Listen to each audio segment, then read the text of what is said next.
ஹிந்து மதத்தில் மூட நம்பிக்கையும் மூட பழக்க வழக்கங்களும் அதிகம்னு மற்றவங்க சொல்றதுக்கு காரணம் என்ன தெரியுமா? இந்த மாதிரி ஆட்கள் இந்த மாதிரி விஷயங்களை பண்றதுனால தான். அதுக்கு பாருங்க, இந்த வீடியோவை பாருங்களேன், உங்களுக்கே புரியும்.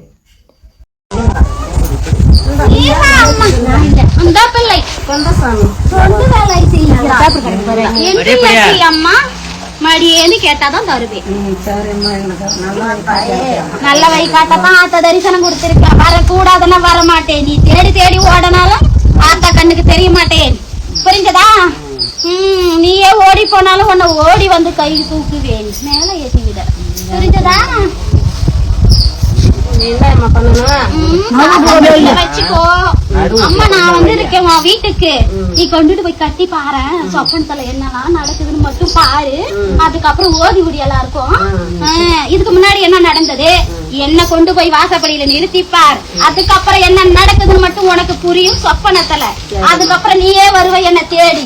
வாடி ஆத்தா என் வீட்டுக்கு வந்து சொரத்து பேய் பிசாசெல்லாம் ஓடட்டும் ஊற விட்டு. புரிஞ்சதா? எனக்கு இந்த பூ வேண்டாம் அம்மா. எந்த பூ சொல்லு?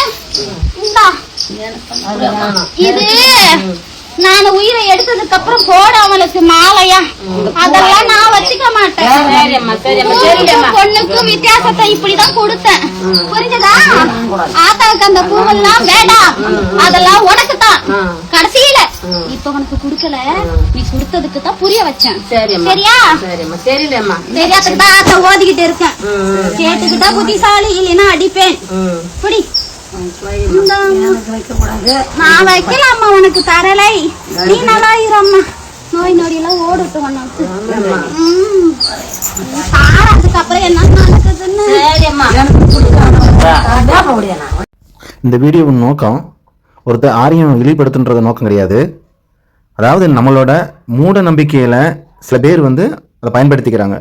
நீங்கள் மூட நம்பிக்கை இல்லாமல் வாழுங்க, உங்கள் உழைப்பை நம்புங்க, நல்லதை செய்யுங்க, நல்ல எண்ணங்களோடு வாழுங்க, உங்களுக்கு நல்லதே நடக்கும். வாழ்க வளமுடன்.